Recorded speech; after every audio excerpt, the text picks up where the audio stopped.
risposta ser jiġi wassal lilkom minn Beauty Wisdom, Game Breaker u Kicks Boutique Gym.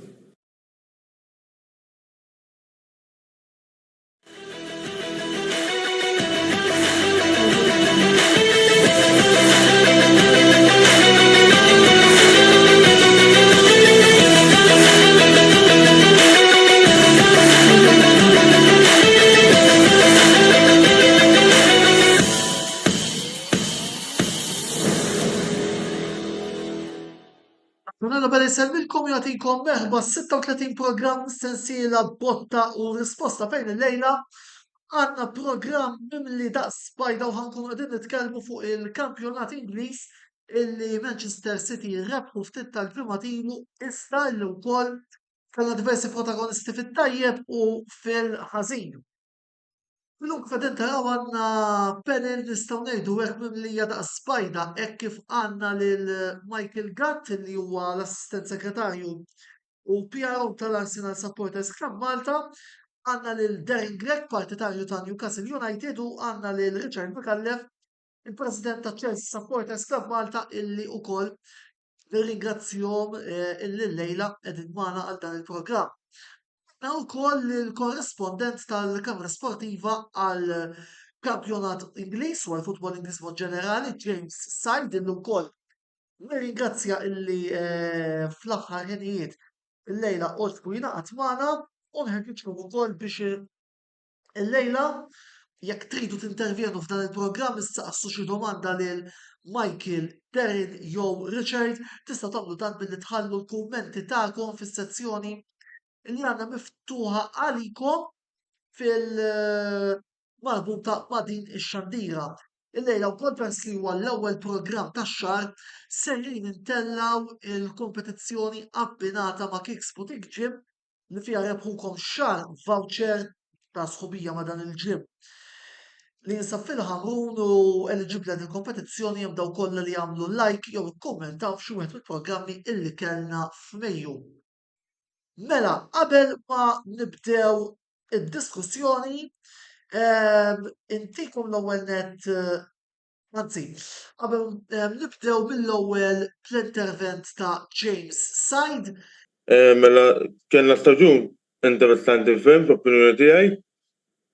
Kellna taqtija kbira għarreb tal-kampjonat fejn fil-maġġoranza tal-staġun kellna l-Arsenal ħadru l-kampjonat u mod fl-aħħar il-kampjonat biċ-ċemar reġa' għaddi l-staġun konsekuttiva għal Manchester City. Iż-żewġ timijiet l-oħra li jkunu qegħdin jagħmlu għal UEFA Champions League flimkien ma' City u Arsenal huma il-Manchester United u Newcastle United. Kellna lil-Liverpool u l-Brighton għamluha fl-UEFA Europa League. U kellna l-Aston Villa fejn jagħmluha għal UEFA Conference League. Kellna taqtija oħra dal-istaġun fiż-żona ta' relegazzjoni fejn it-timijiet li spiċċaw relegati kienu Southampton, Leicester City u Leeds United. Kellna ċerti disappunti f'dal-istaġun. Kellna Liverpool, Chelsea, Tottenham u Everton. Fil-każ ta' Chelsea u Tottenham stennejt li jagħmluha għal UEFA Champions League fejn minkejja fejn dawn nefqu ħafna flus u laqas spiċċaw jagħmluha għat-tliq Ewropea. Kellna lil Liverpool fejn kienu wkoll mistennija jagħmluha għal UEFA Champions League fejn għalihom ukoll kellhom jiġildu għall-kampjonat spiċċaw jagħmluha għal UEFA Europa League. U kellna l-tim ta' Everton fejn fl-opinjoni tiegħi għaddin is-sena konsekuttiva kienu qegħdin jibiftu bl-ikraħ illi jiġu relegati. Fl-aħħar mill-aħħar il-futbol Ingliż għadu mhux spiċċax. Nhar it-tliet li ġej għandna l-finali tal-FA Cup bejn żewġ timijiet ta' Manchester. Intom fl-opinjoni tagħkom min taħseb li ħajbaħa? Thank you. Grazzi lilek James ta' dan l-intervent issa ovvjament fejn tidħol l-FA Cup ukoll se nitkellmu iżjed tard matul il-programm ħan issa nibdew niddiskutu naqra it-temi l-iktar interessanti llejla mal-panel tagħna. Michael, ħanibda bik. L-ewwel nett merħba fil-programm Botta u risposta ta' din il-ġimgħa. Bid-dawl ta' dak li rajna matul dan l-istaġun, taħseb li Arsenal għandhom ikunu sodisfatti bit-tieni post li ksibtu? Anki meta tqis li għamiltu ħafna mill-istaġun fil-quċċata? Meta tqis minn fejn bdejna, meta tħares lura lejn is-sena l-oħra, li kien staġun pjuttost diżappuntanti għax ma rnexxilx nidħlu għax-Champions League għal post wieħed u tlifnih fl-aħħar logħbiet. L-aspettativi għal dan l-staġun kulħadd kien qiegħed jgħid l-Arsenal se jmorru għar mis-sena li għaddiet. Allura naħseb li fl-aħħar mill-aħħar trid tqisu bħala staġun pożittiv ukoll. Veru kien hemm id-delużjoni li tlifna l-kampjonat fl-aħħar jew aħjar armejnieh minn idejna fl-aħħar ftit, però l-objettiv kien li nilħqu l-ewwel 4 postijiet. Ir-raba' post kien kruċjali biex nidħlu fil-Champions League wara 5 staġuni ma nilagħbu fil-Champions League u wkoll trid tqis li l-Arsenal ilhom 19-il sena ma jerbħu l-kampjonat. Mela kif beda ġej il-logħb u bdejna nkunu fuq quddiem, kulħadd beda ikabbar l-aspettattivi tiegħu u x-xewqat ovvjament tas-supporters żdiedu wkoll. Il-players bdew jemnu iktar fihom infushom, il-logħb beda ġej. Sfortunatament lejn l-aħħar ta' Marzu bidu ta' April ġara isu id-diżastru għalija għax hemmhekk bdejna infallu l-punti f'logħbiet li kellna nirbħuhom. Meta tara dak il-fażi tal-kampjonat, kien hemm il-logħba kontra Liverpool, nirbħu 2-2 ġabu draw, mela hemmhekk 2 punti mitlufin. Kien hemm mbagħad il-West Ham l-istess, nerbħu u ġabu draw u l-istess is-Southampton. Mela dak tqis dawk kieku intrabħu dawk it-tliet logħbiet fisser 6 punti u lik kien jintrabaħ mill-Arsenal. Jiġifieri huwa deludenti, però fl-istess ħin jiena nqisu bħala staġun suċċess. Raġuni wkoll hija li ħarġu players żgħar bħal Saliba li minkejja li ilu 3 snin magħna qatt ma kien lagħab magħna, dan kien l-ewwel staġun tiegħu u kellu staġun brillanti ħafna, tantu hekk li meta weġġa' fil-Conference League fl-Europa League indunajna li kien pedina importanti fit-tim tagħna.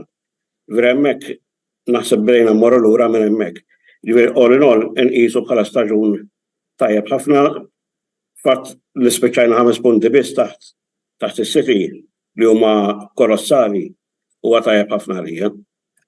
Fattur interessanti li wkoll xtaqt niġbidlek nota tiegħu huwa illi barra minn darkom kellkom riżultati għax fil-fatt meta tila l-klassifika barra minn darkom klibtu 39 punt. Kemm kien fundamentali iżda William Saliba matul dan il-kampjonat kemm diversi players William Saliba li wkoll sewa deċiżiv meta weġġa' għal ċansijiet tal-kampjonat, players bħal Odegaard, Saka, li wkoll kellhom staġun tajjeb, players li kellhom esperjenza ta' rebħ bħal Zinchenko u Gabriel Jesus. Li kellek tażel l-aqwa player tal-istaġun minn naħa tagħkom, il-minit tiegħu għaliex? Sewwa li l-ewwel semmejt dak il-players naħseb kollha kienu tajbin ħafna. Għalija l-aqwa player tal-istaġun kien Saka. Lejn l-aħħar ftit logħbiet isu beda jgħejja ftit u naħseb hemmhekk ukoll meta batta ftit mill-logħb tiegħu li kienet juri qabel kien qiegħed jirbaħ logħbiet pratikament kważi waħdu. Alla volja kien hemm players oħrajn li kontribwew, però Saka għalija kien fundamentali ħafna fit-tim. Odegaard naħseb jiġi t-tieni warajh. Minkejja ma kienx qed jidher daqshekk. Kellu logħb tajjeb ħafna f'nofs il-ground, kien surmast f'nofs il-ground u jmexxi l-logħb tajjeb ħafna u jigwida it-tim anke jinkoraġġihom b'mod pożittiv. L-inklużjoni ta' Jesus u Zinchenko kienet pożittiva ħafna għall-Arsenal għax kellek żewġ players li kienu rebbieħin diġà, jafu kif tirbaħ kampjonat.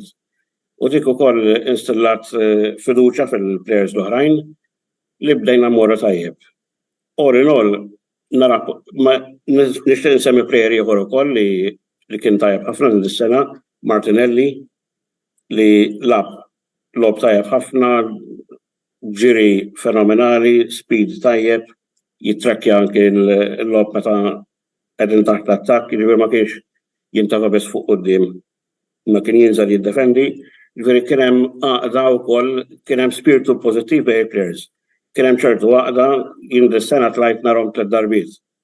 Alla volja ir-raba' darba suppost tlajt narhom kontra Chelsea, il-fatt li ġaqalqu l-logħba tlifta, però l-atmosfera fil-ground kienet xi ħaġa speċjali naħseb din is-sena il-supporters ħolqu bond tajjeb mal-players u dik tagħthom ukoll spinta l qudiem biex jilagħbu aħjar.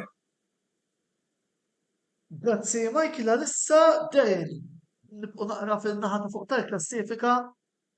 Nirringrazzjak lil-lejla oġbok tingħaqad magħna. Sa fl-aħħar Newcastle United se jirritornaw fil-UEFA Champions League wara nuqqas 20 sena. L-ewwel kummenti tiegħek wara staġun memorabbli għal Geordies. L-ewwel qed insellem lilek Antonello u s-segwaċi tal-programm tiegħek.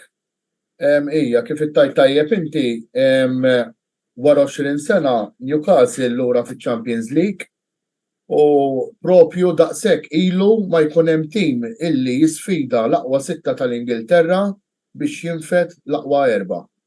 Newcastle 20 sena ilu kienu ġew mal-ewwel 4 u minn dak iż-żmien law dejjem l-istess sittimijiet kienu jidħlu fl-ewwel 4 li nsejħulhom il-Big Six. Ġifieri għalina hija xi ħaġa kbira.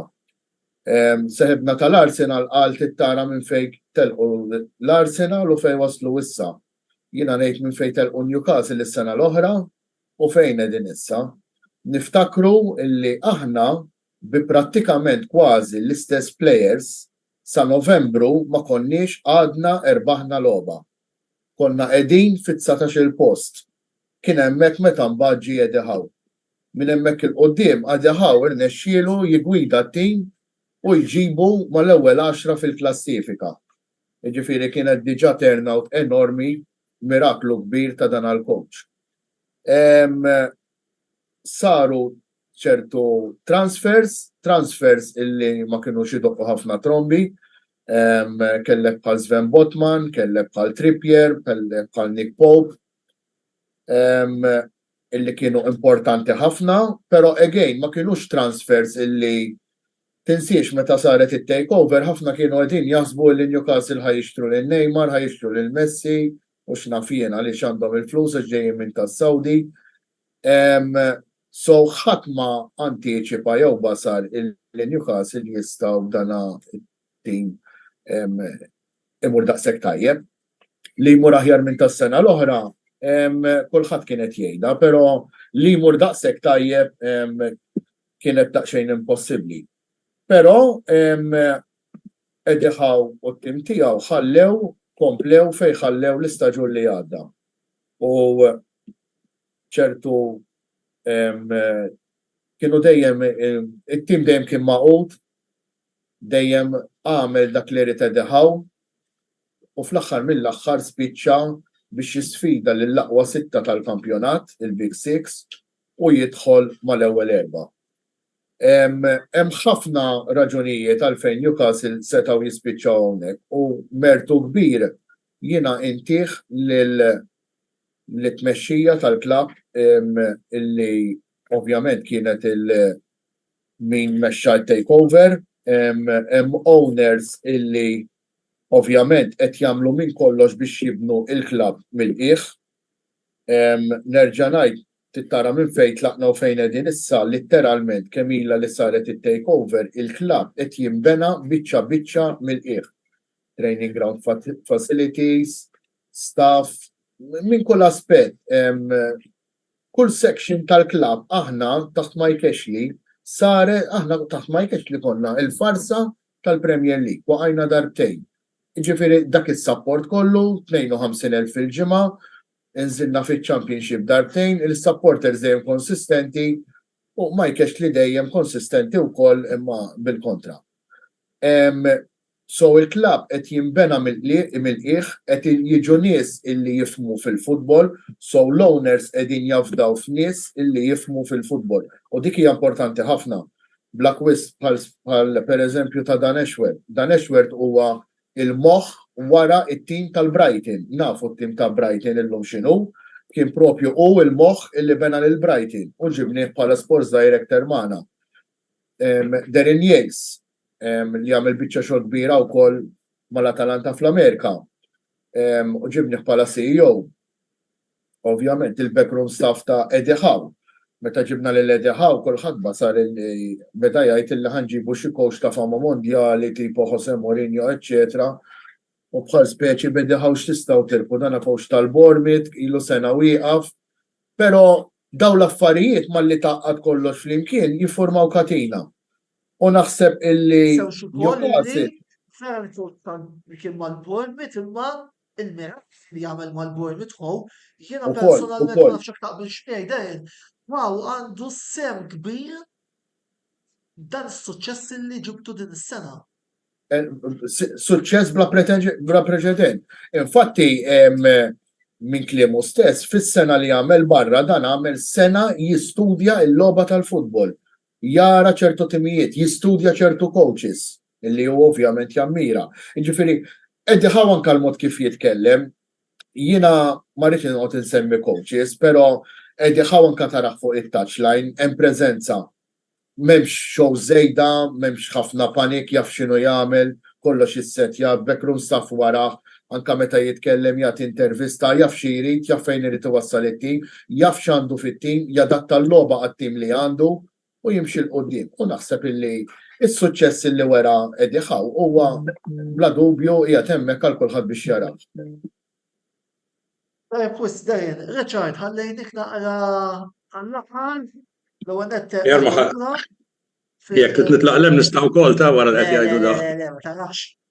Merħba lura grazzi fil-programmi tagħna u grazzi tal-lejla ingħaqad magħna. Bla dubju li dan kien staġun fallimentari għal Chelsea fejn spiċċajtu tnaf il-post minkejja l-ħafna investimenti tal-President Todd Boehly. Ġara din is-sena. X'taħseb li kienu raġunijiet wara dan id-diżastru? Qabat li qalu il-ħbib tagħna tal-Newcastle u tal-Arsenal. Qaqilbu ta' taħt fuq u kollox bil-kontra u dak huwa Chelsea ta' dis-sena. Skuża, Darren semma illi ġiebu Newcastle għamlu improvement fost l-oħrajn għax ġiebu nies li jifhmu fil-futbol.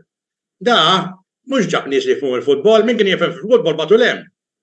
U beda jindaħalu, jiena sinċerament min ħaseb illi tmur tixtri kukkurella u tħallas 55 miljun tiegħu. Tmur tixtri l-Mudrik jwariduh l-Arsenal, aħjar ħaduhulna. Talab 26 darba ma' Shakhtar Donetsk din jiena meta bdejt naqra jriduh l-Arsenal, jriduh iċ-Chelsea, ma jriduh iktar. Ta' Mudrik, pratikament 90% mill-blalen li lab ma' Chelsea spiċċaw għand l-oppożizzjoni, għax vera taqbes plej, taqbes nejn, u mat mattilet wieħed jew jaqaf iż-żarbun, jew jaħduhlu. Xej, falliment minn fuq sisfel. L-ar imma l-ar bħala supporter, jiena naħseb ix-xieħ ta' dal-grupp. Għandi 64 sena, jiena ili nżomm ma' Chelsea minn 1967, jiġifieri kemm jiġu 33, xi 55 sena bej wieħed u ieħor. U rajt timijiet batuti ta' Chelsea. Aħna fin-1983 kien goal fit-83 minuta ta' Clive Walker li salvana naqgħu third division. Mux second, third. Biss, dak iż-żmien sfortunatament kellna l-kwistjoni tal-videos u tat-television tal-kolur ma tantx konna narawhom, imma mill-ftit li kon jirnexxinna konna narawhom. Il-plejers ma kienu jgħidu xejn. Imma kont ċert meta tara li Chelsea jilagħbu. U anke dak iż-żmien jiena kont diġà bdejt immur narhom. Live u mort postijiet strambi bħal Rotherham u ma nafx fejn iktar. Kont immur insib l-atlas tal-iskola biex nara fejn qed jilagħbu Chelsea. Imma wara l-partita tajt vera, ma għandna xejn lajna 4 minn tim tas-second division imma l-plejers taw 100%. Dat tim mill-World Cup law speċjalment meta mbagħad kien hemm dak il-famuż influss ta' January transfer window li ma nafx għamel jew ħareġ bil-karretta u beda jiġbor ikun minn nisib. Ma kienx hemm partit. Ma kienx hemm logħba waħda illi jiena bħala supporter ta' Chelsea ngħid wara tawa 100% ora bħodna għax kienu aħjar minna.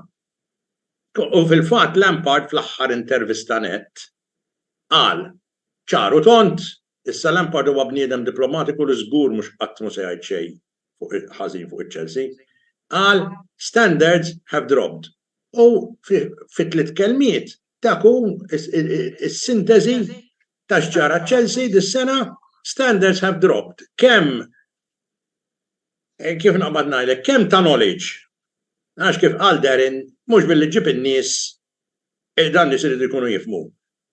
Neħħa lit-tajbin għax neħħa imma nafx neħħiex mhix ċara neħħiex lil Marina Granaskoja li kienet right hand person ta' Abramovich tal-iċċi għax tal-Abramovich jew warbuha. Kien hemm Peter Cech bħala sporting director of football, daħlu nies ma nafx.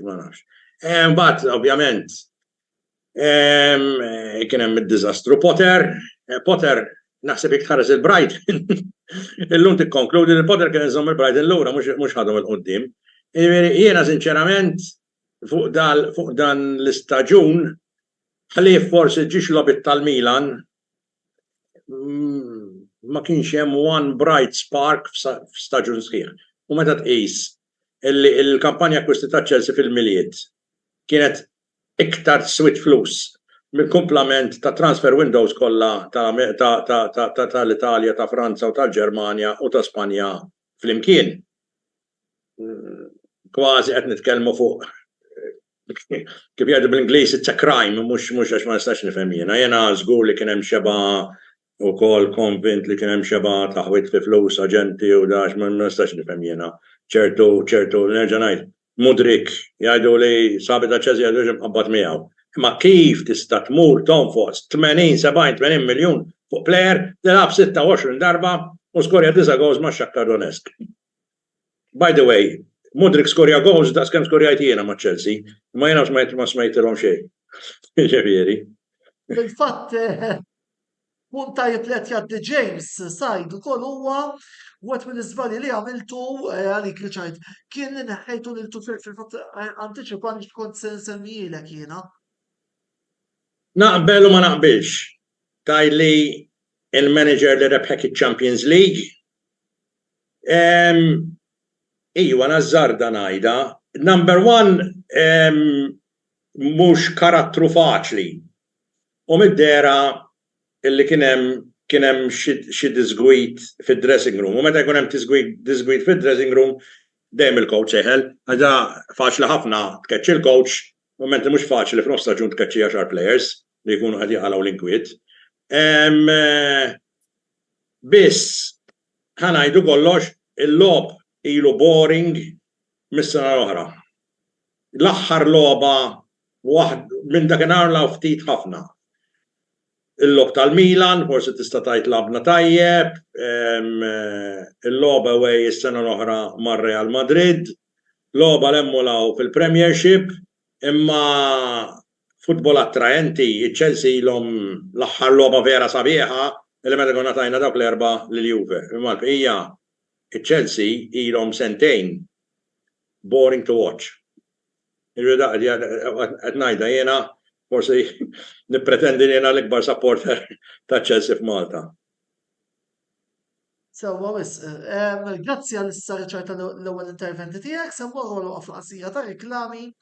Ibqgħu magħna għaliex id-dibattitu jkompli wara dan il-blok iżda wkoll intellaw il-kompetizzjoni Kicks Boutique Gym għal dan ix-xahar għaldaqstant fadlina ħafna x'niddiskutu. Ibqgħu magħna.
Beauty Wisdom tal-Fgura għall-aħjar prodotti u servizzi ta' sbuħija.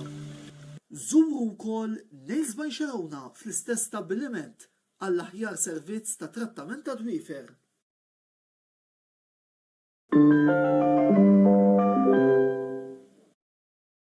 Waslet il-logħba tant mistennija mid-dilettanti tal-Formula 1, il-logħba F123 li tistgħu ssibu mingħand Game Breaker fuq PlayStation 4, PlayStation 5 jew Xbox. Il-logħba tinkludi wkoll it-trakka l-ġdida ta' Las Vegas li fiha u fit-trakek l-oħra kalla tal-kampjonat dinji tal-Formula 1 ta' dan l-istaġun intom se tkunu tistgħu tisfidaw liċ-champion tad-dinja Max Verstappen, lill-Aston Martin ta' Fernando Alonso u l-isfijiet l-oħra kollha li qed isuqu fil-kampjonat ta' din is-sena.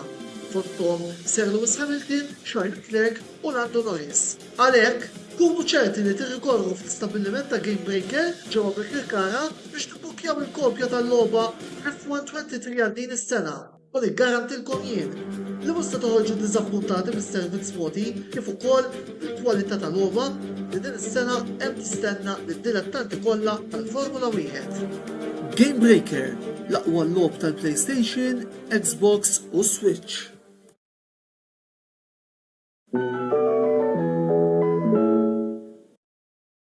Ilab u irbaħ flimkien mal-kamra sportiva u Kicks Boutique Gym. Kull ma trid tagħmel huwa li tafas like fuq ix-xandira botta u risposta li qed taraw bħalissa u tafas follow fuq il-paġna ta' Kicks Boutique Gym. Jekk tagħmlu dan, intom titlu biċ-ċansi tirbħu sħubija ta' xahar ma' Kicks Boutique Gym li jinsab ġewwa Daniels Shopping Mall fil-Ħamrun. Bir-rebbieħ eventwali jitħabbar fl-ewwel programm tax-xahar ta' wara tas-sensiela botta u risposta. Kicks Boutique Gym, il-post ideali għalik biex issir iżjed b'saħħtek u tħossok iżjed aħjar.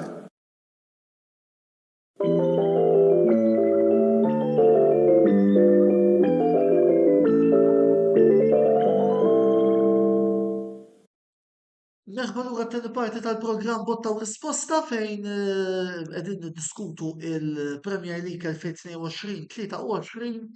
Iżda qabel ma nkomplu u naqraw il-messaġġi illi għandna bħalissa wasal ismin ukoll li ntellaw il-kompetizzjoni abbinata ma' Kicks Boutique Gym. Il-gym illi jinsab ġewwa Daniels Shopping Mall il-Ħamrun li bħal kull xahar sejrin intellaw kompetizzjoni għal min daw kollha li batu xi kummenti tawna xi like fil-programmi kollha illi kellna matul ix-xahar illi għadda. Kif qegħdin taraw ukoll f'din il-grafika sa dan it-tant ukoll niġbed l-attenzjoni lis-Sur Marlon Busuttil illi huwa kumment irrelevanti illi ser jitneħħa. Qegħdin taraw ukoll il-grafika tal-kompetizzjoni Kicks Boutique Gym illi fija għandna 25 isem illi minn dawn irridu ntellaw żewġ ismijiet. l-ewwel isem illi jkun ir-rebbieħ attwali jekk hemm il-darba l-ewwel isem li ntennaw ma jirbaħx il-kompetizzjoni ma jħux il-voucher jew ma jwiġbniex meta nkellmuh jew ma jkunx jista' jieħu l-voucher ser intennaw ir-runner up għal daqstant ser ikollna żewġ vouchers illi sejrin intellaw qegħdin naraw ukoll il-famuża rota. Nibdew intellaw ukoll l-ewwel isem għal dan il-voucher illi ser jintrebaħ minn Antwan Xikluna. Antwan Xikluna huwa ir-rebbieħ ta' xahar sħubija ma' Kicks Boutique Gym. Il-voucher li rebħu fix-xahar jekk is-sur Xikluna ma jirbaħx il-voucher ukoll jew ma jkunx jista' jieħu l-voucher ser intellaw isem ieħor li ser ikun ħansejħulu hekk runner up. Ir-runner up tagħna illi ser ikun Paul Borch. Qegħdin taraw ukoll fuq din ir-rota mela Antwan Xikluna jirbaħ il-voucher ta' tasqibija ma' Kicks Boutique Gym fil-waqt illi Paul Borch ser ikun ir-runner up tagħna f'każ illi s-sur Xikluna ma jirbaħx il-voucher. Naturalment lil Antwan ħan ikkuntattjaw aħna żied il-qudiem biex ukoll nibgħatulu il-voucher. Kif ftit messaġġi li rċevejna, ovvjament messaġġi qed nara ħafna supporters ta' Newcastle din id-darba li qegħdin jibgħatu ġustament ukoll jiċċelebraw anke magħna l-kwalifikazzjoni fil-UEFA Champions League. Christian De Battista, Hawaii Reds, Tun, Juan Bonello, di Toon Army, Norbert Clegg, di Toon Army, Daniel Abela, Tun. Qed jgħidilna wkoll fil-futbol il-momentum laqda kollox u Newcastle għandhom momentum wara ħafna snin għaddejjin minn mument pożittiv. Joseph Gawċi qed jgħidilna Red Army, come on Gunners, u mbagħad għandna segwaċi regolari tal-Tewni Sportiva qegħdin vella supporter ta' Juventus illi naħseb lilek kienet jgħid Richard. Ħalissa lilna anki l-under 5 stablet li mituna erba' qed jgħidilna. Ma aħna tajnihom 4 sentejn ilu għajlu. Eżatt, għalhekk qed jgħidlek hekk speċi dis-sena tant qegħdin grafi fuq is-serje qegħdin ħa nitkellmu żied fid-dettall il-ġimgħa dieħla. Ma naħseb għajlu naħseb jirfuna dis-sena ta' ser ikollna programm il-ġimgħa dieħla ma fuq nitkellmu żied tard.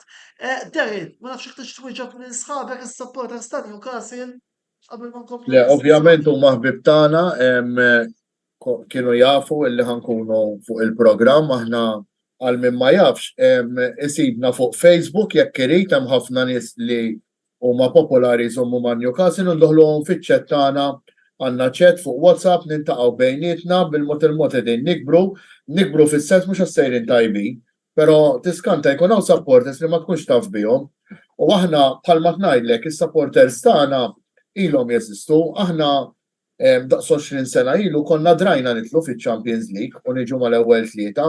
Aħna taħt il-famużi Bobby Robson, taħt Kevin Keegan, però ovvjament mindu daħal il-flus fil-futbol bdew biċ-Chelsea, Abramovich, komplew l-oħrajn u aħna dejjem niżlin l-isfel. Ma kellniex xorti tajba bl-owners li kellna, però għal grazzja Alla illum il-ġurnata għandna owners għal kontra ta' dak li ħasbu ħafna għaliex ħafna ħasbu li dawn tas-Saudi ġejjin l-Ingilterra u ħajfqgħu kull men bil-flus u jixxu l-kampjonat wara sena. Naħseb qegħdin jagħtu talima lil kulħadd kif għandu jinbena klabb. Il-klabb għandu jinbena strutturalment mill-qiegħ u dejjem tilajn il-fuq. Il-budgets tagħna dejjem kienu budgets illi forsi ħafna nies ħasbu li ħajkunu ħafna iktar u l-flus dejjem intefqu bil-moħħ, mhux bħalma qal seħebna Richard ta' Chelsea, kull plejer li beda jiġi qudiemhom da jiswa 100 miljun jaqbdu jixtruh anke 10 plejers basta ma marrux ma' ħadd ieħor għax naħseb illi bħal dak Mudrik iċ-Chelsea xtraw biex ma jmurx mal-Arsenal, mhux vera ridu l-Mudrik, imma ħalli dik. Però ejja nħarsu. Nsew ukoll li fuq il-kwistjoni tax-xiri taf fetwom fil-fair play rules. fil-financial fair play. Infatti dik hija waħda mill-affarijiet li qed jagħmlu Newcastle din is-sena. Għaliex l-sponsors tagħna jekk tara kumparati ma kemm għandhom sponsors il-Big Six tagħna huma ferm inqas. So minn next year ħajkonna sponsor il-ġdid fuq il-flok illi ħajkun ta' xi 45 million per year minn għalija. Ħajinbidlu ukoll provaw jixtru anka il-marka tal-flok li hija Castore, però il-bravo li kellna qabel daw tas-Saudi Mike Ashley kien għamillhom kontratt ta' 5 miljuni fis-sena għal 6 snin biex taraf li ma stat aħna konna waqajna. Però x'kien tara kollox is-sena d-dieħla Newcastle ħajkollhom xi budget ta' bejn 100 u 150 miljun x'jonfqu. U bħalma tnejdu, aħna nafdaw ħafna f'dan Ashworth u t-tim kollu, inkluż Eddie Howe. Illa għaliex sissa l-grazzja talla kull plejer li ġi wera illi kienet deċiżjoni tajba. Barra minn hekk saret ukoll nefqa enormi fejn jitlu training grounds, fejn jitlu tobba, fejn jitlu scientists. Jekk tara l-injuries li kellna aħna din is-sena komparat ma' tim soħra, aħna wieħed mill-inqas timijiet li kellna injuries. U dinha mhux kombinazzjoni. Jiġifieri il-klabb qed jonfoq ħafna flus mhux fit-tim biss imma anke fl-infrastruttura. Jiġifieri hija importanti ħafna li nkomplu jonfqu fejn hemm bżonn u mhux nonfqu għax għandna l-flus. Michael u Richard għandha kumment naqra polemiku minn Joseph Gout fejn qed jgħidilna who needs Mudryk when we have Trossard. Ma nafx min irid iwieġeb minnkom. Jiena naħseb li Trossard kienet kważi xirja tal-istaġun li ħadd ma stenna li se jiġi magħna wara li kien ilu jisemma Mudryk kważi għal 3 xhur u kienet kważi ċerta jiġifieri li se jiġi magħna. Alla volja jiena personalment ma kontx naqbel li għandu jintefaq daqshekk flus fuq plejer wieħed. Da pratikament kważi b'terz tal-ammont xtrajna lil Trossard u għamel suċċess kbir mill-ewwel. Jiġifieri kien hit mill-ewwel, kien assist player tajjeb ħafna fenomenali, jiġifieri naħseb verament ngħid who needs Mudryk when we have Trossard. Jiena naħseb biex nintervjeni jekk ma jimpurtax. Jiena fejn jitlu Chelsea still ma nemminx illi il-players li għandhom mhumiex players tajbin. U nemmen li anka Mudryk għad irid jiġi ħafna aħjar milli hu. Ma jistax jiġi.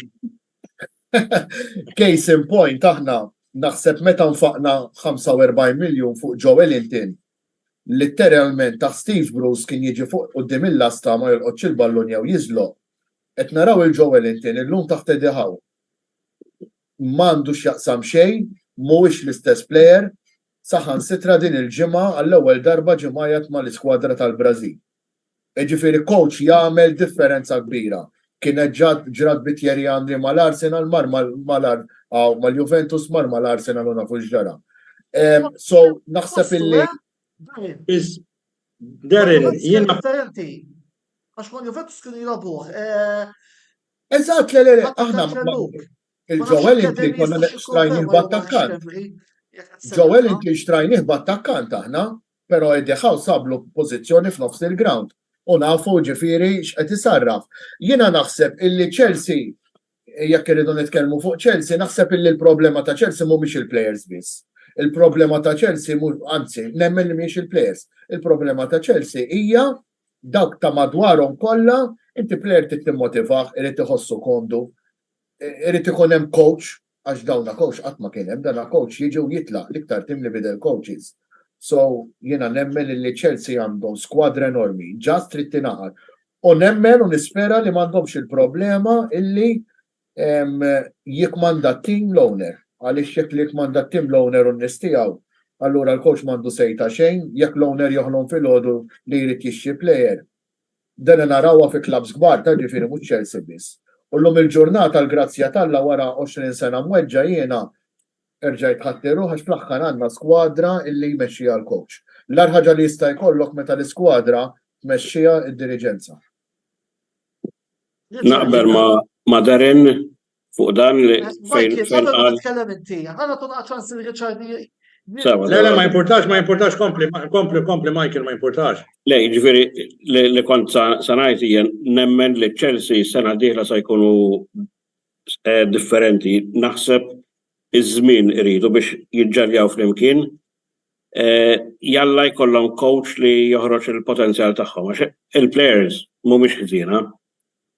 Kultant bniedem jgħaddi minn fażi ħażina f'ħajtu ma jkollux motivazzjoni ta' anke il-coach ma jkunx qiegħed jilagħbu fl-aħjar pożizzjoni tiegħu, però naħseb Chelsea jerġgħu jistudaw sena d-dieħla.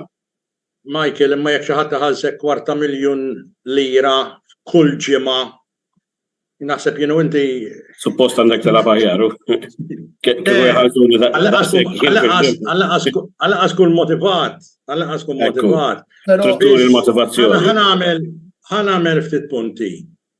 Dar insemma l-investiment jekk missejjer żball li għamlu Newcastle fil-medical department tagħhom.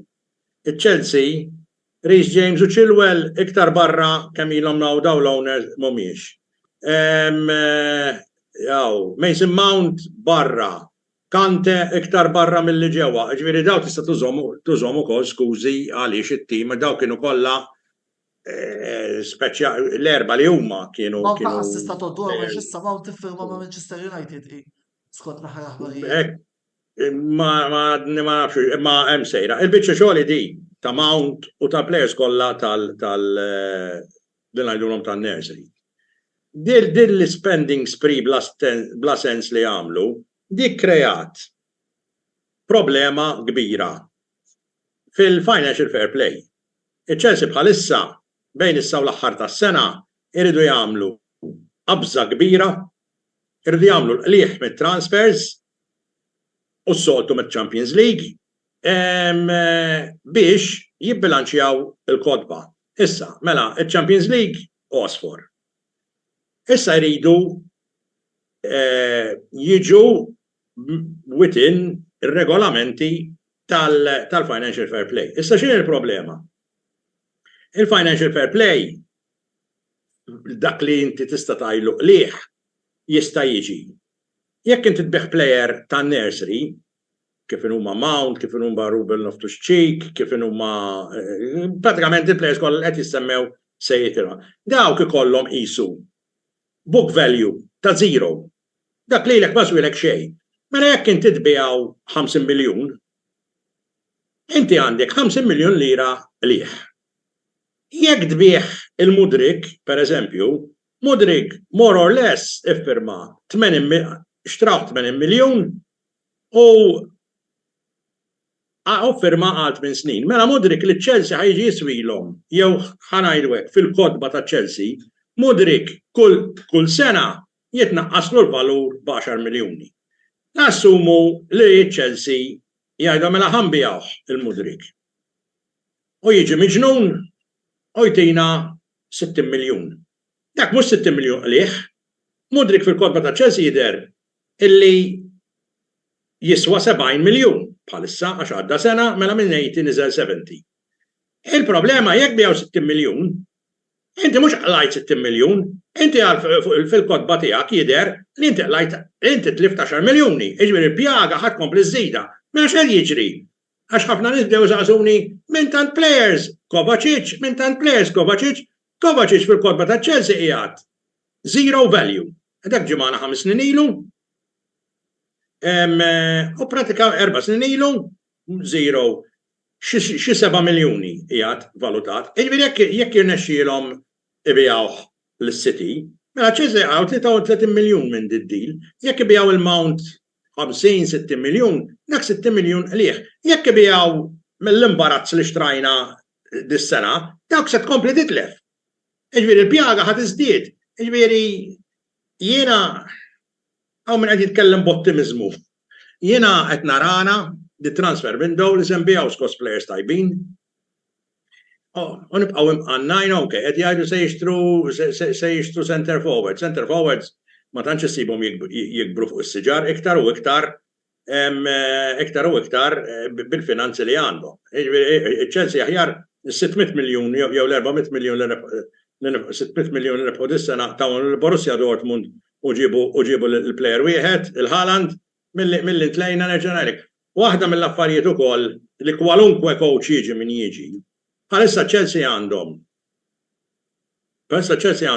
xi 34 first team player. Għajdli, int kif tista' titrejnihom daw? Kif tista' titrejnihom? Jiena Apparti Skużi? li naqqas disa żgur il-lista hija ta' 25. ma l-oħrajn se tagħmel bihom. Anke jekk ma tistax tirreġistrom, inti qed tajt Champions League jew għall-Liga. Għall-Liga għandu jkun miftuħa. Minix ċert. Ma Champions League għandin il-Champions League kien hemm Aubameyang, ma niżluħx. Badjaxil li fl-aħħar neħħil Silva ir-riżulta kien l-aħjar center half fuq it-tul tal-istaġun. Spiċċa ma jistax jilgħab fiċ-Champions League għax ma reġistrawx. Ħalli ngħidlek hemm il-problema hija minn fuq. Issa suppost ma nafx kif jgħidu għax da ma naħsibx li ma rejt tal-gazzetti, ma kien hemm xi gazzetti li qalu li da l-owner il-ġdid issa dim. Todd Bowley realizza li qed jagħmel żball u speċi he is going to take a back seat. Ma nafx minn fejn, ma naħsibx li da ma rieċem xi ġurnalist li jgħidu isma' hekk minn xeba xuċati jiena sa ħalli fidejn ħadd ieħor min jifhem għax jiena ma nifhimx, ma jidhirx li dak it-tip ta' bniedem. Jiġifieri jiena għall-ewwel darba f'ħajti nerġa' ngħidilkom anke meta konna senqgħu third division kont ottimist dejjem. Imma l-ewwel darba f'ħajti jiena pessimist ħafna se jiġri miċ-Chelsea da s-sentejn li ġejjin għax se nidħlu fil uncharted territory meħabba il-biċċa xogħol tal-xismu. Fl-aħħar waħda li nixtieq ngħid x'għad semmija passingly. Il-manager jgħod u ma jgħodx. Jgħoddu l-players ukoll u jgħod tot l-organizzazzjoni. Iċ-Chelsea bidlu ma nafx bil-qabda l-iktar wieħed, imma forsi li jsemmu is-supporters ta' tim l-oħra vera aħna kellna l-iktar managers, imma kemm kien ilu hemmhekk Abramovich aħna wkoll l-iktar tim Ingliż li għandu tazzi ġol cupboard. Il-managers, jew Abramovich kif jgħidu, he always got it right. Jew l-influenza tal-manager hija limitata sa ċertu punt. Sara konna nitkellmu fuq investimenti mhux investimenti. Bejn Liverpool u Tottenham, min iddiżappuntalkom l-iktar din is-sena. Fuq naħa għandna wkoll Liverpool illi forsi batew minnu nuqqas ta' investimenti tas-sidin tagħhom l-FSG, fil-fatt ukoll min isegwi l-programmi tagħna ta' Midzone din ukoll xi ħaġa illi rimarkalna kemm il-darba l-YouTuber tagħna tal-Liverpool Kopajt Chris, illi minn hawnhekk insellem, u minna l-oħra Tottenham Hotspur, Daniel Levy mhux dejjem wera deċiżjonijiet tajbin matul din is-sena. Ħanitfaħħa fuq il-panel, ma nafx min irid jitkellem l-ewwel. Jiena naħseb fuq Tottenham jekk jitpermettuli Daniel Levy għamel bosta żbalji u daka nistgħu nkomplu l-argument li qbadna fuq iċ-Chelsea l-istess Daniel Levy jindaħal ħafna fejn ma jesawx. Però naħseb illi il-fattur konte m'hemmx laqqas għaliex il-pasta żata li jagħmel dan għall-coaching għalija rema l-karriera tiegħu li taqbad u tagħmel dawk l-affarijiet titkellem ġol media jiena dejjem tallimt illi il-ħwejjeġ għandek taħsilhom ġewwa mhux perriċhom barra. U li toħroġ fil-media u tesponi lill-plejers tiegħek fil-media u dak it-tip ta' diskors. Jekk tippermetti li sekonda, jien għandi suspett qawwi illi at some point in time konte taqbiżlu.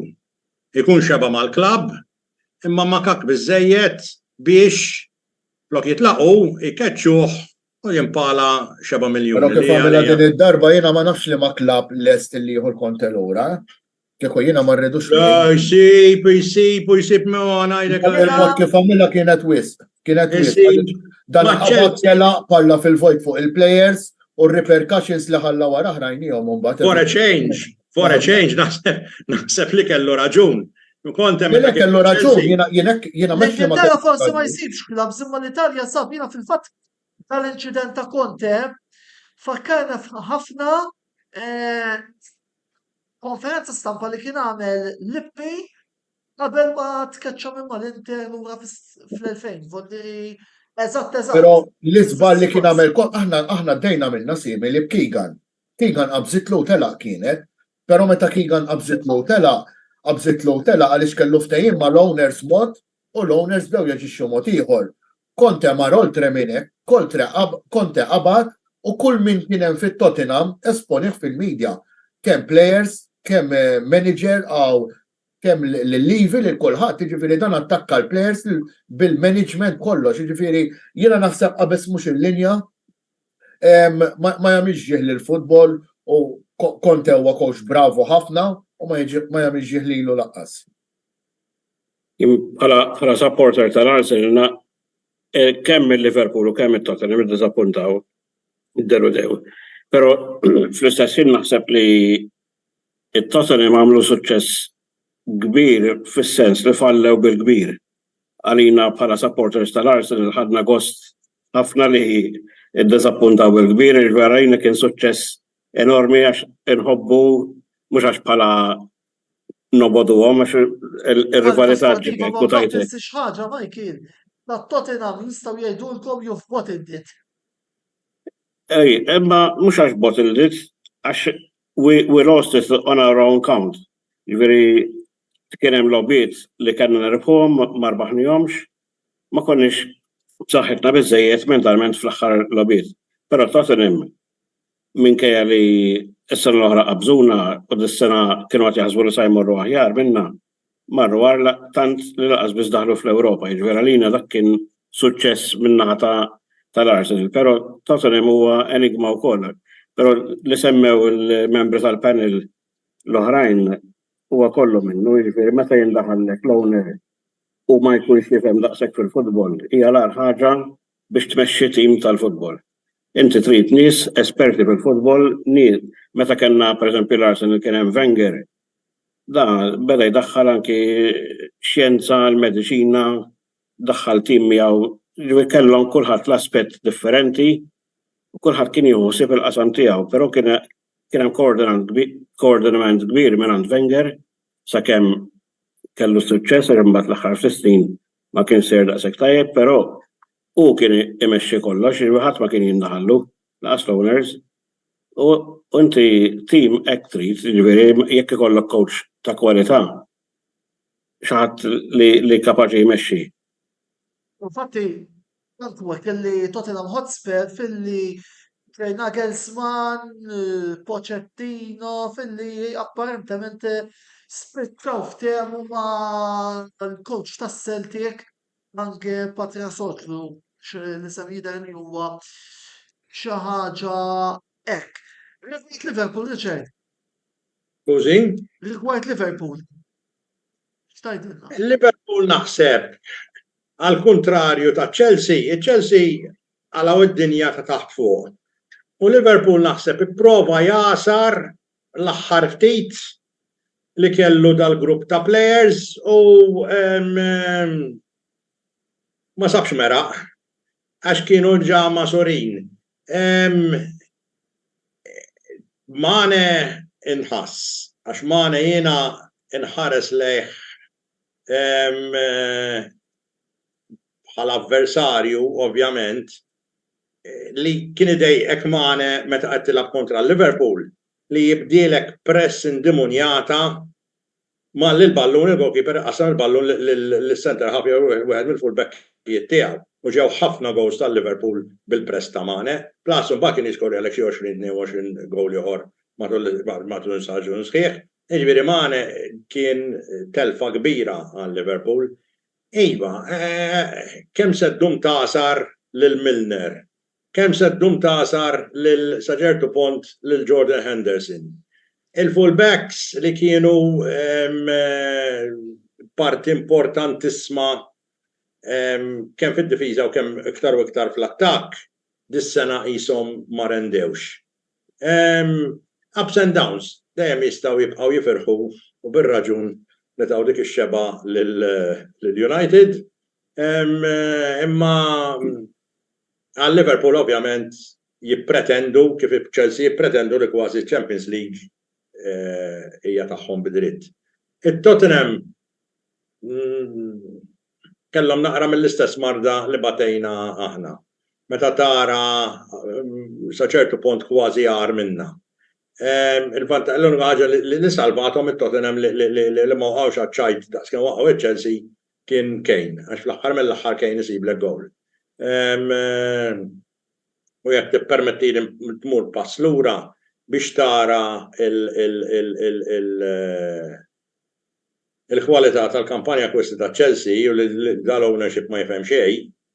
U hemmhekk nagħmel question mark ukoll biex inkun għad kollox fuq Tuchel.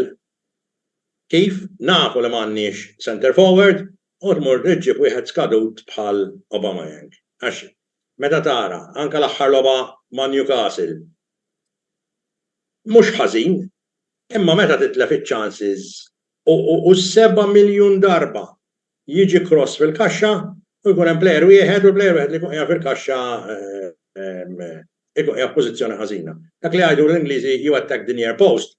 Chelsea ma kienx jeżisti.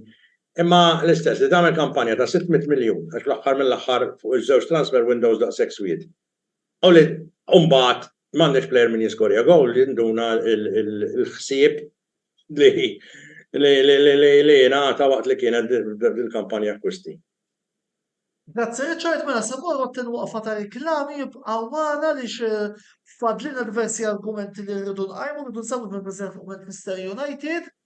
Naqraw xi ftit messaġġi u kollox apparentement issa daħal Battiberg bejn supporters ta' West Ham u oħrajn ta' Newcastle, l-aħbarijiet tas Supporters Club fadal naqra oħra imma issa nifqu għal bela ilma min-naħa tagħna u intom il-messaġġ tal-sponsors tagħna.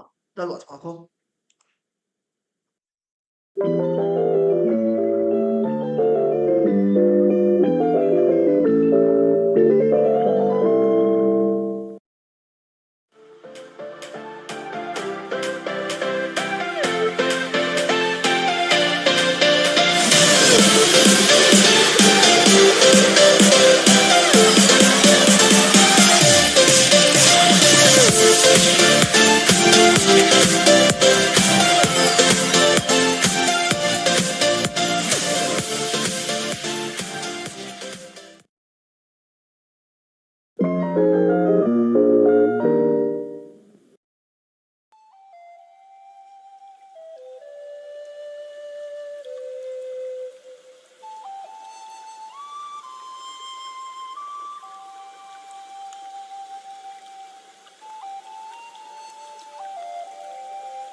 Beauty Wisdom tal-Fgura għall-aħjar prodotti u servizzi ta' sbuħija.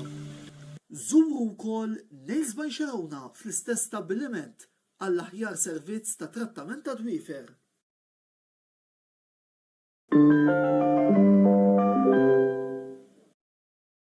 Waslet il-logħba tant mistennija mid-dilettanti tal-Formula 1, il-logħba F123 li tistgħu ssibu mingħand Game Breaker fuq PlayStation 4, PlayStation 5 jew Xbox. Il-logħba tinkludi wkoll it-trakka l-ġdida ta' Las Vegas li fiha u fit-trakka l-oħra kollha tal-kampjonat dinji tal-Formula 1 ta' dan l-istaġun intom se tkunu tistgħu tisfidaw liċ-champion tad-dinja Max Verstappen, lill-Aston Martin ta' Fernando Alonso u l-isfijiet l-oħra kollha li qed isuqu fil-kampjonat ta' din is-sena.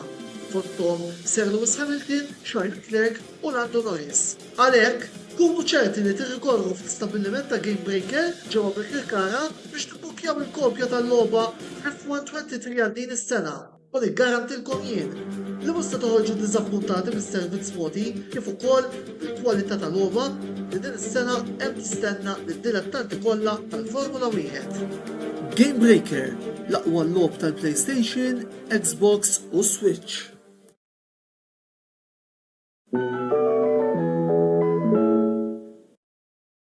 Ilab u irbaħ flimkien mal-kamra sportiva u Kicks Boutique Gym. Kull ma trid tagħmel huwa li tafas like fuq ix-xandira botta u risposta li qed taraw bħalissa u tafas follow fuq il-paġna ta' Kicks Boutique Gym.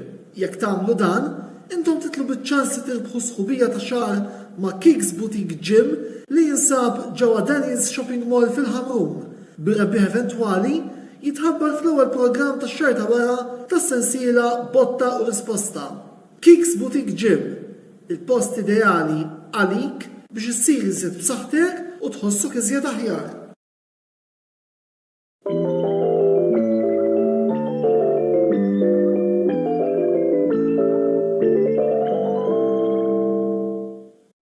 Merħba lura t-tieni parti tal-programm, aħħiret parti anzi tal-programm Botta u Risposta fejn il-lejla flimkien miegħi Antonello Abela u mal-spijaron tal-Arsenal Supporters Club Michael Gatt, il-President ta' Chelsea Supporters Club Richard Mikallef u il-partitarju ta' Newcastle United Darren Grek sejrin qegħdin niddiskutu l-Premier League illi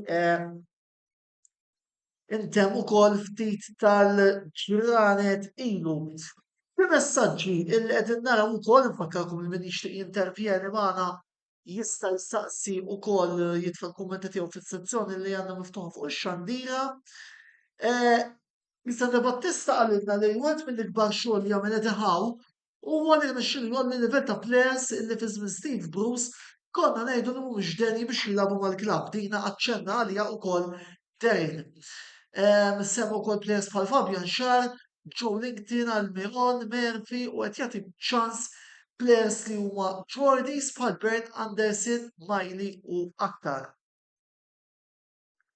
Mbagħad inqabad Battenberg bejn Kyle Zarb, partitarju ta' West Ham u Nick De Battista, partitarju ta' Newcastle fuq il-Conference Cup li ħanitkellmu fuqha minna ftit ieħor. Kyle, jekk għadek qed tissegwina, nixtieqek tħallili naqra messaġġ il għaliex bħalu 15 ħanamlu l-programm fuq it-tazzi Ewropej ħanaraw naqa' kif se ninkludu jekk mhux lilek forsi twassalna lejn xi supporters tal-West Ham li nistgħu napproċċjaw biex jidħlu għal dan il-programm. Napprezza jekk ukoll tħallilna messaġġ privat ħalli nkunu nistgħu nkellmkom fil-fatt ukoll din hija raġuni għalfejn illum m'għandniex rappreżentanti mill-Manchester City Supporters Club Malta li huma wkoll iċ-Champions tal-Ingilterra li ukoll ġa tkellimna magħhom ser jidhru fil-programm ta' wara l-finali tal-UEFA Champions League nhar il-15 ta' Ġunju li ġej. L-istatut ta' Manchester United għandu jitqis bħala wieħed pożittiv fejn rajna Red Devils jirritornaw fil-UEFA Champions League u xtaqt li nuħu opinjoni. Darren, ħanoħda minn għandek anke minħabba l-fatt li speċi intom din darba kontu l-iktar li qed tiġġieldu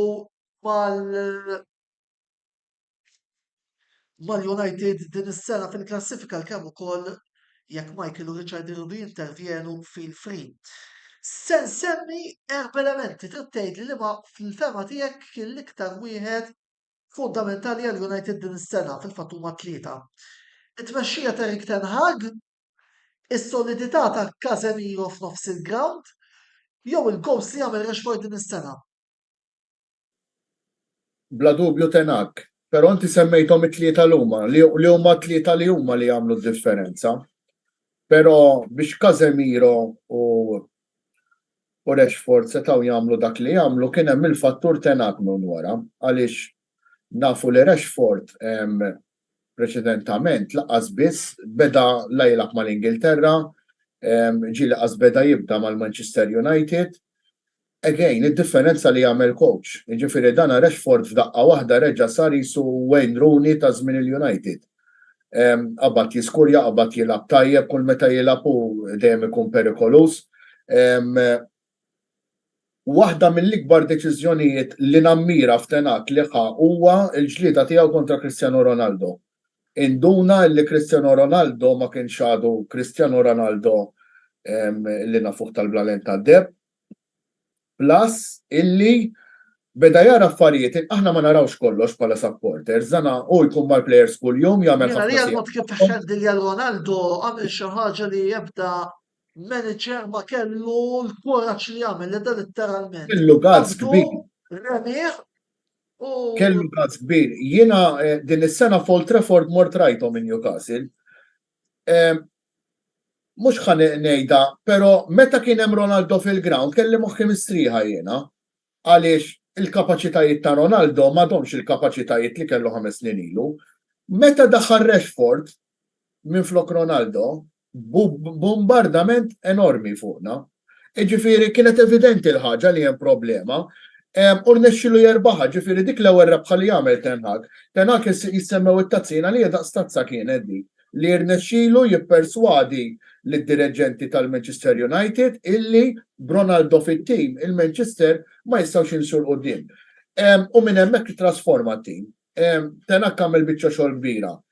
It-tazza li rebħu kontra Newcastle sabuna fl-iktar moment dajjef tal-istaġun, dak kien id-downfall tagħna.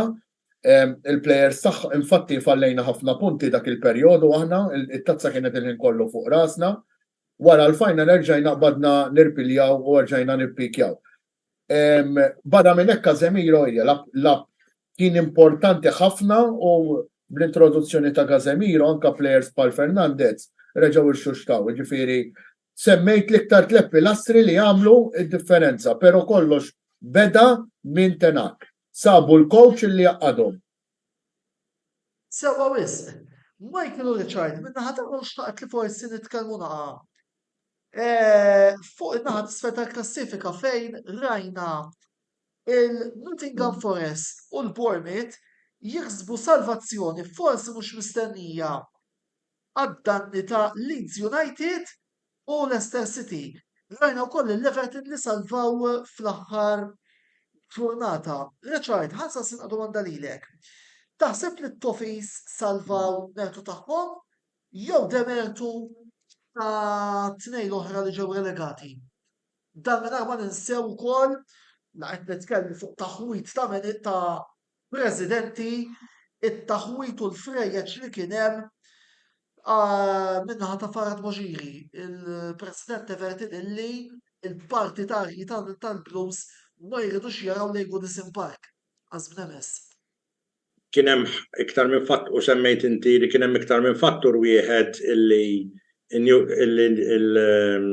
il-United kellhom staġun daqshekk pożittiv. Hija l-istess ħaġa, hija fattur ta' ċirkostanzi illi kollok staġun negattiv. L-Everton għal xi raġuni ilhom għaddejjin 3 snin. Ma Lampard is-sena l-oħra salvaw bl-eżatt. Is-sena ta' qabel minn għalija jekk minn se jeżbal kienu relegation battle u salvaw fl-aħħar ukoll. Basta mhux qed jiġini f'moħħi il-manager. Jiena fl-opinjoni tiegħi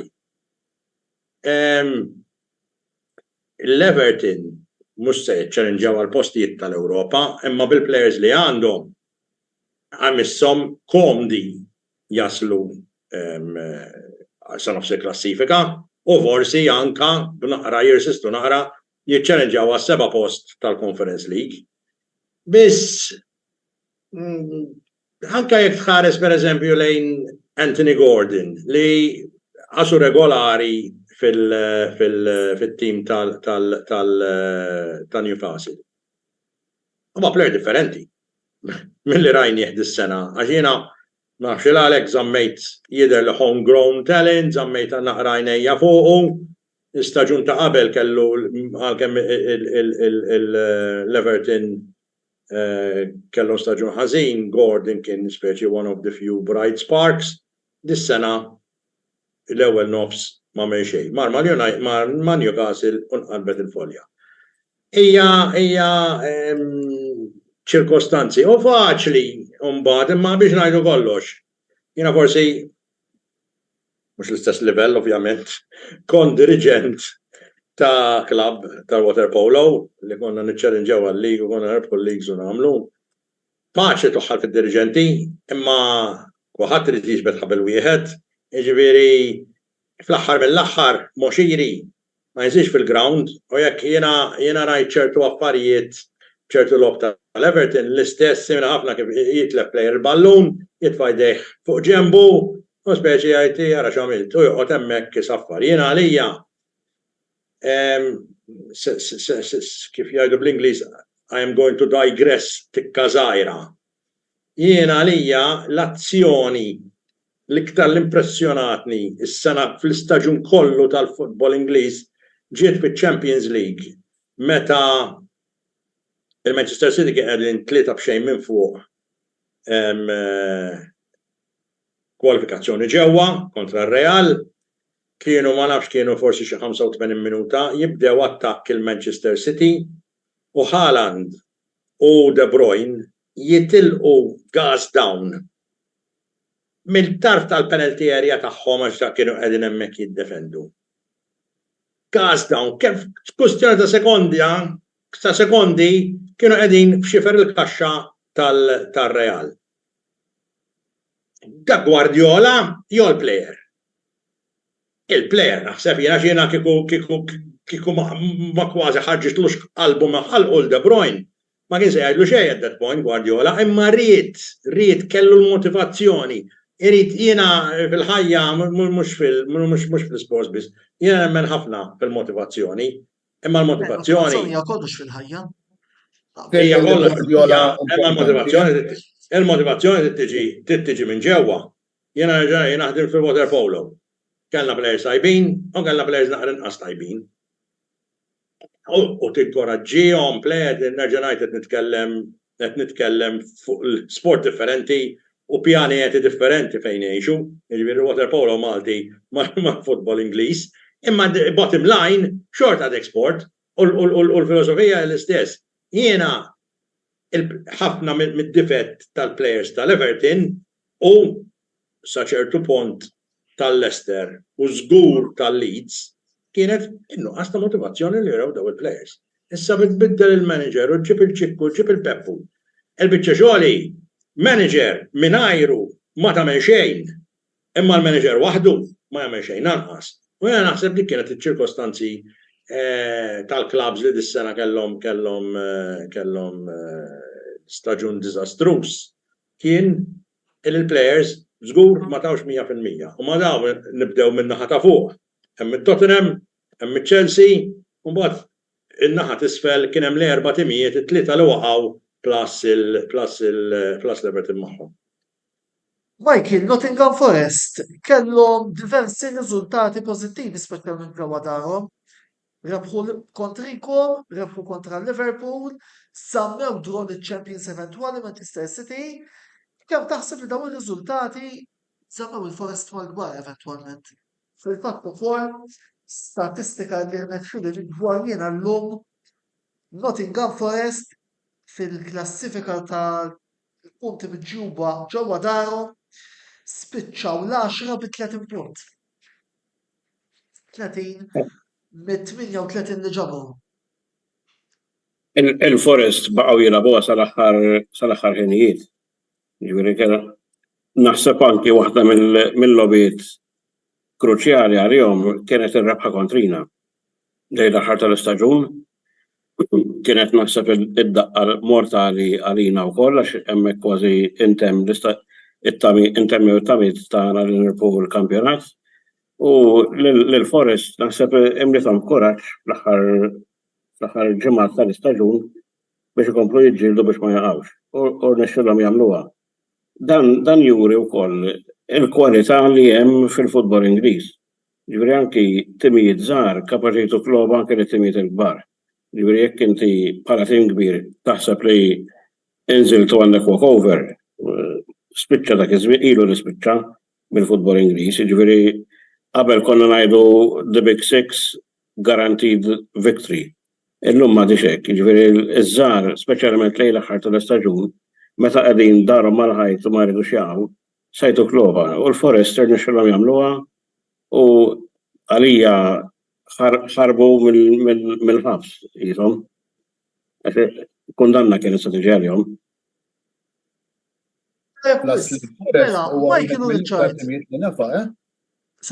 Il-Forest huwa top 5 teams l-iktar li nafaq flus, ġifieri dik tittoħodha consideration ukoll bħalma seħebna għal tal-West Ham li aħlinna naraw kbir.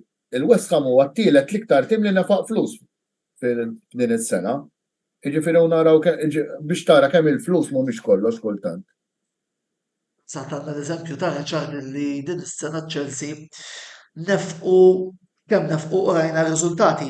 Michael u Richard, wasalna issa fil-punt tal-programm fejn kunu rridu wkoll nieħdu naqra l-aħħar aħbarijiet mis-supporter clubs rispettivi tagħkom għal daqstant nixtieq nisma' ftit semmu xawwa jew kif ukoll qed segwina l-aħħar aħbarijiet sew miċ-Chelsea Supporters Club Malta kif ukoll mill-Arsenal Supporters Club Malta. Richard, fidejk. Aħna l-attività prinċipali tas-sena l-oħra kienet li morna naraw tlajna l-Ingilterra grupp sabiħ ħafna minn għalija konna xi 30 u morna naraw insertajnihom home għal Leeds u mbagħad home għal Borussia Dortmund. Jiġifieri dak iġi rebħiet li pratikament minn wara l-World Cup law kważi kienu l-Unġi ta' Chelsea irridu nieħdu il-prosit aħna mhux il-coaches, mhux il-players, aħna tas-supporters club ta' Malta. Issa ovvjament ġej il-close season, ikollna l-laqgħa ġenerali annwali u ovvjament b'xi jikla u hekk qed nisperaw illi meta jkun hawn it-tim Ingliż jirna xirna nagħmlu kuntatt ma' Conor Gallagher fost affarijiet oħra anke forsi biex nipperswaduh biex jibqa' magħna. U ningrazzjaw il-membri wkoll tal-appoġġ diffiċli mhux għax in-nies baħrin tal-blazzità, diffiċli fi staġun ikraħ daqshekk illi iżżomm ċertu entużjażmu ġo klabb, imma għandna ħafna soldati tal-azzar, nies anka tamparni li jiftakruna aħna anka second division, jiftakru meta Chelsea ma konna rebħu xejn. U kif jgħidu, we will come back stronger is-sena d-dieħla. Michael? Rigward l-Arsenal bħalissa kif intemm l-istaġun dejna fuq proġett li sa nibdlu l-bar totalment fil-fatt dan ix-xogħol beda l-bieraħ, appuntu l-bieraħ, fejn żarmajna l-bar l-antik u sa jinbena bar ġdid, sound system totalment ġdida, televisions ġodda, li sa jkun isu rigal lis-supporters tagħna li jiġu l-klabb jaraw il-logħob hemmhekk. Dan propjament kellu jsir madwar sentejn ilu, però minħabba l-COVID kellu jaqaf kollox. Anki ħassejna daqqa finanzjarja ovvjament ma stajniex niftħu l-klabb u l-introjtu għal-klabb naqas ukoll, però dan l-istaġun kienet il-mira tagħna li kif jispiċċa l-istaġun nibdew dan ix-xogħol. Ġifieri suppost għandu jitlesta l-ewwel parti tax-xogħol madwar ġimagħtejn oħra, mbagħad inkomplu fuq is-sound u dwar u affarijiet hekk. Dejjem inħeġġeġ ukoll naf li ħafna nies hawn Malta li huma supporters tal-Arsenal, però mhux bil-fors huma membri fil-supporters club tagħna. Inħeġġeġhom jidħlu bħala membri, din is-sena kien hemm atmosfera tal-ġen fil-klabb. Jiġifieri kienet vera konna neħdu gost mhux għax kien ġej il-logħob u rebħiet tajbin biss, anke meta tifna kien ikollna numru kbir ta' supporters jiġu jaraw il-logħob il-klabb. Jiġifieri inħeġġeġhom jiġu jaraw qegħdin naħdmu bħala kumitat qegħdin maqudin ukoll flimkien u nixtiequ nagħtu rigal sabiħ lill-membri anke b'dan il-bar il-ġdid. Jista' jkun se nippruvaw nistiednu lil Mark Brindle li huwa liaison officer tal-Arsenal ma' supporters club tad-dinja tal-Arsenal li forsi jiġi għall-opening uffiċjali, però huma affarijiet fil-bidu. Ġifieri dak huma naħseb l-iktar proġetti li għandna bħalissa. Mela, biex nagħlqu l-istatut tal-futbol Ingliż fatalu 3 logħbiet. Nhar is-Sibt f'Wembley jkollna d-derby ta' Manchester bejn iċ-Champions Manchester City u rebbieħa tat-Tazza Carabao Manchester United daw ħajlabu l-finali tal-FA Cup. L-erba' mbagħad ikollna l-finali tal-Conference League ġewwa Praga bejn West Ham United u Fiorentina. U mbagħad fl-10 ta' Ġunju fl-Ataturk ta' Istanbul UEFA Champions League Manchester City Inter. Iva jew le u l-marit. Mela, Richard u Michael. Taħsbu li West Ham jistgħu jġibu xi ftit glorja lejn Londra u jirbħu l-Conference League? Iva jew le? Iva. Jien naħseb li iva wkoll. Darren, ċans qiegħed. City. Hekk naħseb jiena. City. Rifletta, Iva, le? Jekk le Iva, min jista' jwaqqafhom. Iva. Is-sena ta' Guardiola Mekku. Naħseb triple se jagħmel. jalaq bil-kbir u jżarma. Richard? Jitolbu l-alla ma taqlaw xeba. Jiena l-Inter. Jiena dan huwa għalija l-aqwa tim mill-żmien Milan ta' Sakki. Għandhom il-potenzjal mhux li jirbħu t-tazzi, jiena fl-opinjoni tiegħi li jagħtu xebat l-aqwa tim tad-dinja. Jiena waħda mill-lobbiet li niftakar minn dejjem il-Milan mal-Barcellona, l-Barcellona dak iż-żmien kienu tajbin tamam tidwira. Jiena il-logħba kontra il-Real Madrid l-4 b'xejn jiena lija kienet kif jgħidu bl-Ingliż close to perfection. U meta jiġu darhom mal-ħajt kif jista' jgħidlek Michael ma jfallux. Jew ma jfallux. Aħna rbaħnielhom ngħidu kollox konna fortunati, huma ma labux tajjeb ħafna, weġġalhom De Bruyne, aħna sibna gowl u da irbaħna Champions League fraħna u fl-aħħar mill-aħħar min jirbaħ ikun jistħoqlu, imma kien hemm naqra fortuna wkoll. Jiena efemni fuq il-West Ham ħanejtek. Jista' jkun li Iva, anke ma tul nistaġun ikkonvinċew fil-Conference League rigward City, naħseb li segwu l-videos tiegħi jaf iżdejjed kif naħsibha u s-sena d-dejja ngħidha qas il-lejla l-importanti li ma jumiljawniex ġo Istanbul hawn dak li jkolli parzialment inneħħi l-kappell ta' ġurnalistu nilbes il-kappell ta' supporter tal-Inter. Issa naraw ejja. Mela, grazzi lil Michael. Antik biċċaħbar tajba żgħira, Antonello. Jiena għall-logħba tal-Inter mistieden għand ħabib tiegħi. Għax superstizzjuż u jiena bħalu, jiena kont mort nara is-semifinals kontra l-Barcellona u l-final kontra l-Bayern miegħu mid-darandu u rbaħtu Champions League. Biex nipprova ngħinu għax dan huwa l-aqwa ħabib li għandi fid-dinja. Sejjer nara l-logħba miegħu biex forsi nġibilkom il-good luck. Jekk titilfu tort tiegħi. Biex nżid oħra, jiena nemmen li l-unika tim li jista' jwaqqfilhom it-triplet ta' Wall United nhar is-Sibt. Dik hija l-opinjoni tiegħi.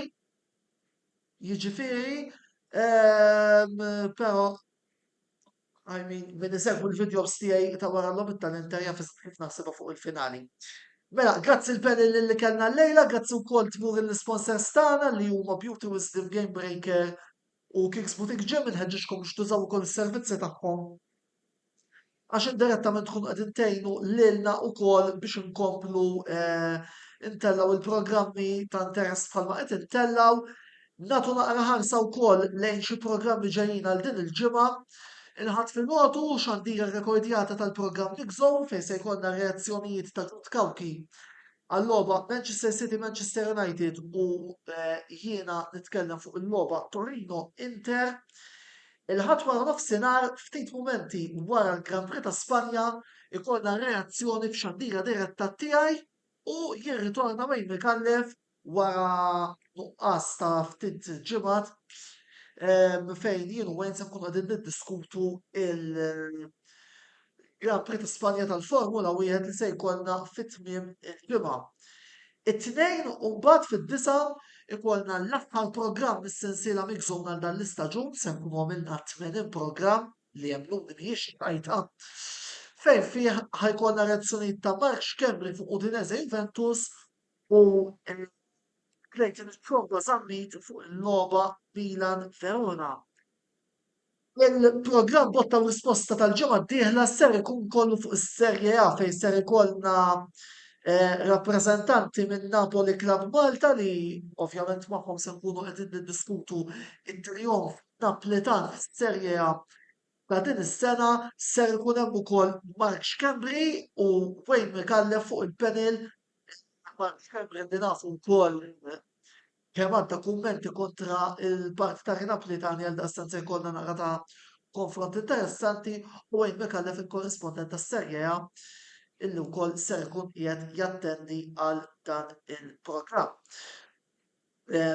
Il-programm tal-lejla minn hawn ftit ieħor ukoll ser ikun fuq il-YouTube page tagħna għal daqstant inħeġġixkom biex tidħlu fuqu jekk mhux il-lejla għada tafsu subscribe u wkoll ma titilfu ebda programm milli noħorġu hemmhekk sakemm nerġgħu niltaqgħu nhar il-miegħi nhar il-ħadd filgħodu jiena m'għandi xejn iktar inżid fil-grazzi tal-lejla ingħaqadtu magħna nsellilkom u ħudu ħsieb.